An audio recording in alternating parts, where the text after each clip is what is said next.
Well, this is Unit 10P3. This is Revolutions in Russia. There are several revolutions in Russia. It was, I suppose, sorely needed to have a revolution in Russia around this period of time.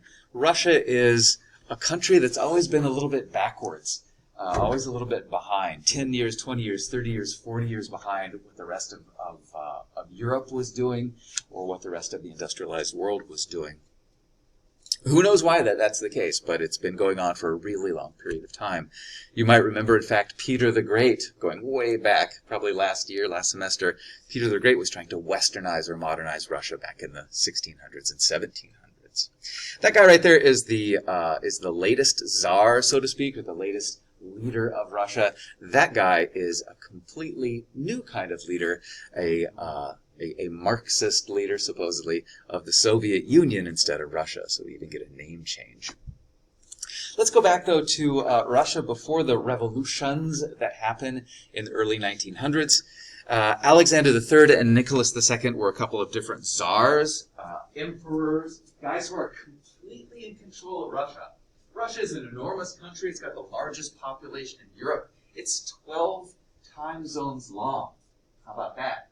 It's an enormous country. Much of the eastern part of it is pretty empty, but the European part of it, like I said, had the largest number of people. Sadly, for a long period of time, most of those people were agricultural workers who were just serfs. In other words, they were kind of like slaves. They had no power.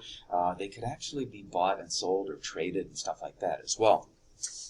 Russia has very powerful rulers, the czars. They essentially own the country and allow nobles to control the serfs, and that's kind of how Russia worked for a long period of time. Gigantic country, powerful country, but like I said, backwards country. At this point in time, late 1800s, early 1900s, it says these guys turn Russia into a police state.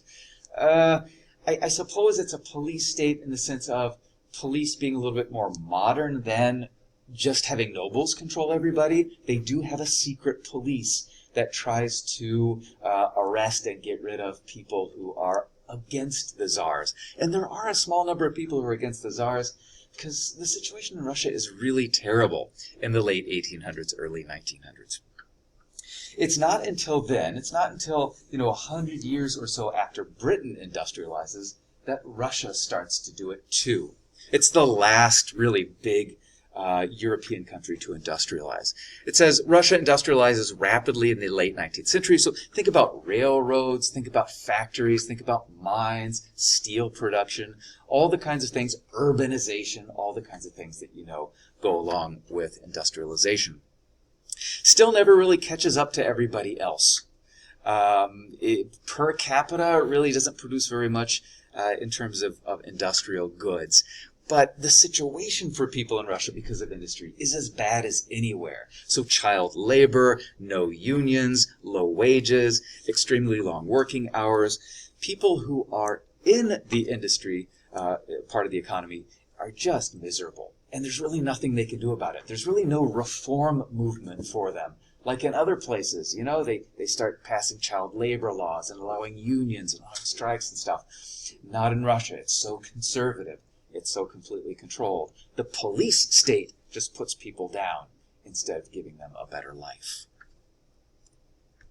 Well, because of this, because you've got a small number or an increasingly larger number of industrial workers in Russia, you have people who are looking for a change. And since there's not reform, they start to think about revolution. And so they follow the ideas of Karl Marx, this guy you might remember from previous units, this guy who says that what needs to happen is for the proletariat, the working class, to overthrow the bourgeoisie, the factory-owning class, and create a communist state in which everybody shares everything and everybody is economically equal. And in fact, everybody's happy and working together. And eventually what happens is, according to Marx, the government just goes away. You don't need a government anymore. The government, Marx says, is really just there to keep the rich people rich and the poor people poor. So the people in Russia who believe in Marxism are called the Bolsheviks. It's a political party or a political group of people who believe that, violent overthrow of the owning class, get rid of capitalism, and everybody will live happily ever after, sharing everything. They think that the way to start overthrowing capitalism and overthrow the factory owners is first to overthrow the Tsar. Now, nobody really believes that this is going to happen until really a world war breaks out and Russia gets involved in this world war and it doesn't do well. The Bolsheviks are led by that guy right there. His name is Vladimir Lenin. He is not a worker. It seems like you got these guys who become communists or Marxists who want to overthrow the middle class or overthrow the bourgeoisie, who actually come from the middle class or come from the bourgeoisie. I think that's because they have time to think. And working class people just work, right? They don't have time to sit around and think about overthrowing the state and stuff like that. This is kind of Lenin's idea, is that somebody like him has to lead the working class to overthrow the Tsar and overthrow capitalism. Well, when the Bolsheviks are still nobodies, and nobody's particularly interested in what they have to say, just a few workers are gravitating towards them, there was a war. And we talked about this war, this Russo-Japanese war. And you probably remember that the Russians lost to the Japanese. What we didn't talk about was what happens in Russia because of this. People in Russia, already mad about the economy, get even madder about losing a war that they didn't have to fight to people who they considered to be inferior to them. Well, in the middle of the war, a bunch of workers showed up to the Tsar's palace. This becomes known as Bloody Sunday. And they want to tell the Tsar to improve the economy, make their lives better, and get the heck out of this Russo-Japanese war. Sadly, the Tsar's not at home at this particular palace. He's at a different palace. And when this crowd of people show up to ask the Tsar to change, the guards get really nervous and they fire into the crowd and kill a whole bunch of people. And that creates a revolution of 1905. And the Tsar then is forced to kind of change things ever so slightly. This is the first revolution, I guess, in Russia that changes some things. It doesn't end up having a communist revolution. It essentially becomes just slightly more democratic. Maybe a little bit more like the other countries in Europe. Maybe less of a police state after that 1905 revolution. Well, that loss of the Russo-Japanese War led the Tsar to want to jump into another war, militarism, to show off how great Russia is, nationalism, right? And sadly, when the Austro-Hungarians and the Serbians have a spat, and the Russians decide to join into that, then alliances brings everybody into the war. So we have World War I breaking out. And the Russians have 3 years of participation in the war, and it's terrible. Pretty much every single day of the war does not go well for Russia. Once again, they're kind of behind everybody else industrially, so they don't have the same number of machine guns, let's say, per soldier that other people would, or the same number of artillery pieces, or the poison gas, and all that kind of stuff. It just doesn't go well for them. And it causes a lot of unrest. On the battlefield, back home in the home front, people are working their butts off to try to support the war effort. There's not enough food. People are having to work, crazy hours. And mostly it's like women and children and old people behind the lines who are having to work all these terrible hours. The soldiers in the end decide to just not fight anymore. They just start to walk off the battlefield, taking their guns with them, going back home. Well, because the Russians do so poorly in the war, riots break out in the urban areas, and the Tsar loses power. The Tsar is convinced to leave. Once again, this isn't a communist revolution yet.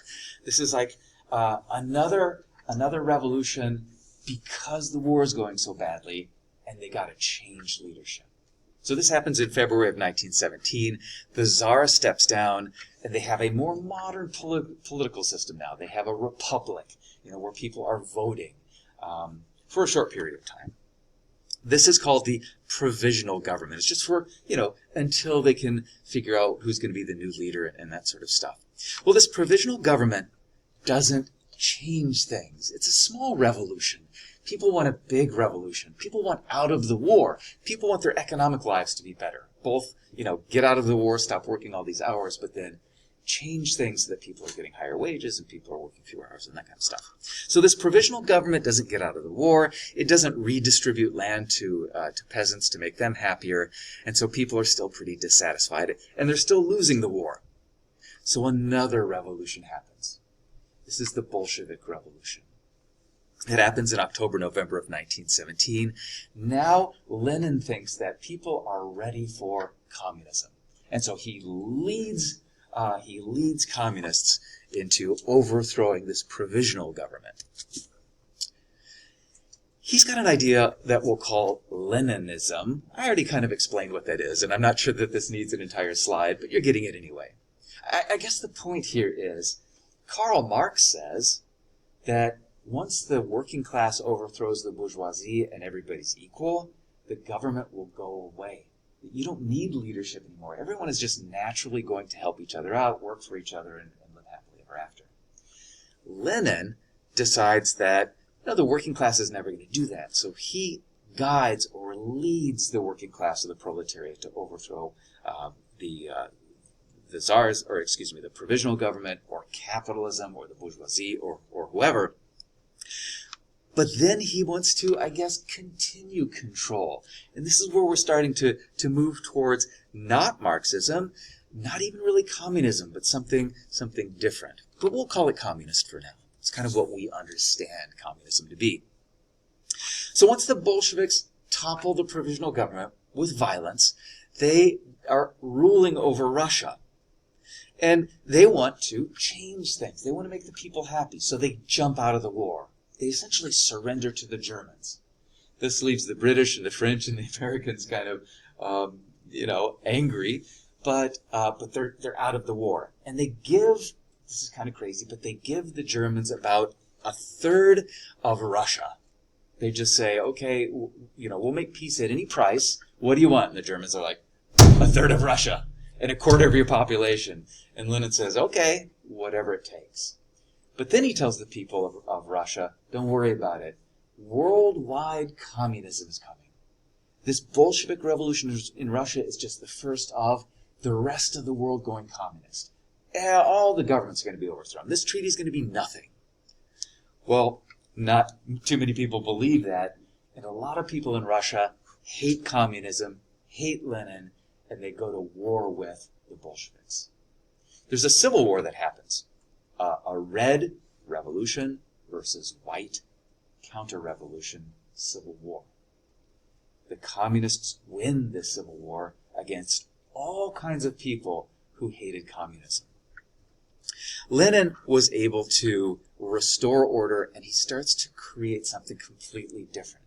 A state for, allegedly, working people, either in the factories or the fields.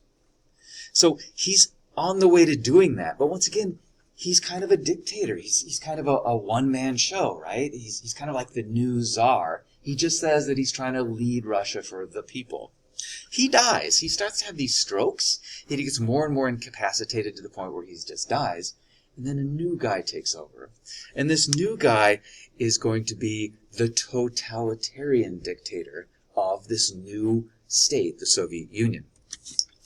Totalitarian means total control. And it's total control pretty much of every aspect of the country or every aspect of people's lives. So if you look at our wheel of totalitarianism, it kind of looks like a fun Trivial Pursuit kind of thing. It's not fun. It's really pretty sad. It's an ideology. So let's say it's communism for the Soviet Union, right? Where communism sets the goals of the state of trying to make lives of working class people better and put working class people in charge, allegedly. State control of individuals, no freedoms. No, individuals aren't important.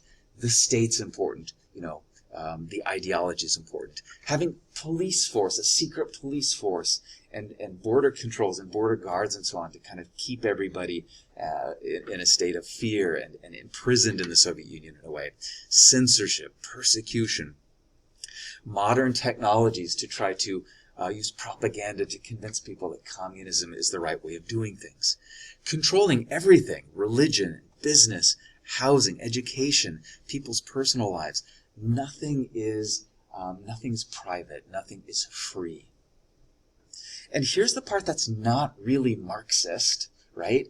Marx says the government goes away. It's controlled by the Communist Party. The Communist Party becomes the new elite in what was Russia, what is now the Soviet Union. They get the better of everything. They get better jobs, they get better housing, and so on, if you belong to the party. And at the very top of the party is a dictator. And this particular dictator, his name is Joseph Stalin. This Joseph Stalin becomes a kind of godlike person for the people of the Soviet Union because they get rid of religion and they replace God and religion with Stalin and communism. So here's what Stalin has going on. You can see that, this dynamic leader or this one-party dictatorship is an absolute or total control of one person. There he is. Like I said, Lenin died. Stalin seems to be the most ambitious or the most ruthless person who's left in the government, and he pushes everybody else out of the way, killing people along the way to become the ultimate dictator of the Soviet Union. He's the one who creates the true totalitarian state with total control over the people of the Soviet Union. It's really amazing how he arrests and kills, really, we're talking about millions of people. And he's not just a bad person. I think he's slightly crazy because he sees enemies everywhere. Anybody and everybody who could possibly challenge him for leading the Soviet Union is done away with. Doesn't leave a lot of good people, left over. Millions of people are put into kind of like concentration camps called gulags, where they are forced to work, oftentimes being worked to death. He decides that the people of Ukraine are not producing enough food, and that they are going against the way that he wants to run the economy. So he basically sends in people to take all of their food away, and 3 million Ukrainian people starve to death. Really caused on purpose by Stalin. He controls everything. He controls literature. He controls the media. Like I said, he gets rid of religion, tries to replace it with communism instead. He changes the economy so that it's not capitalist, so that it's communist in the sense that the people, quote unquote, own everything. Really, it's the state that owns everything. And so industrialization happens, really rapid industrialization. He wants workers, he wants industry, he forces that to happen. But he doesn't do it for the people, really. He just does it to create a stronger Russia. People who work in factories in the Soviet Union in 1930 are just as badly off as the people who are working in factories in Britain in 1800. Capitalism, communism, doesn't matter. It's a really terrible situation. People still have no rights. They still can't strike. They still don't get high wages. They still, are having really crummy lives. So he's making all the economic decisions, isn't privatizing anything, has complete control over the economy. He even tries to get the farmers or the peasants to be communists, to work together on communal farms. Nobody owns a cow. Nobody owns land. Everybody owns everything together. It's kind of like doing a group project. You guys have done group projects before, and sometimes it doesn't work out very well. Why doesn't it work out very well? One person does everything, and then a whole bunch of people don't do anything. That's the way it is on the communal farms as well. And the people who do things are eventually kind of done away with by Stalin. It's kind of a crazy situation, but everybody gets frustrated, and nobody's really particularly working hard in the Soviet economy. So the Soviet Union becomes industrialized like it never had been before, but it's not great. You'll read an article on Monday about that. I'm going to give you an article about this American guy who goes to the Soviet Union. He's a communist, and he goes to the Soviet Union thinking that it's going to be this wonderful paradise, and then he's confronted with the reality of Stalin's Soviet Union. Okay, so I'm done with that. Did you feel like I got everything, 12, 13, 14 on the EQs that you needed?